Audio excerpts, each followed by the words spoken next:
Hi, and welcome to this ABC Vascular Ultrasound video case study, Suprarenal Abdominal Aortic Aneurysm in a patient with a previous repair for an infrarenal abdominal aortic aneurysm. This patient was found to have a 5.4 cm suprarenal abdominal aortic aneurysm.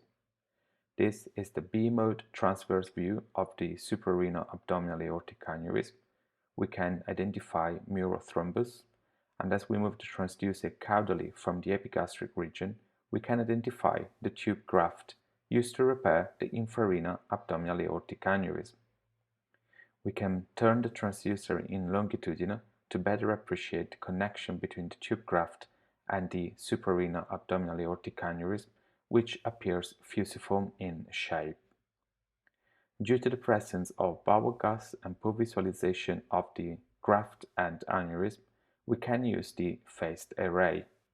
This will allow us a better penetration and visualization of the branches arising of the suprarenal abdominal aortic aneurysm, the celiac trunk and superior mesenteric artery. Also, longer section of the graft can be visualized using this transducer. Thanks for watching ABC Vascular Ultrasound.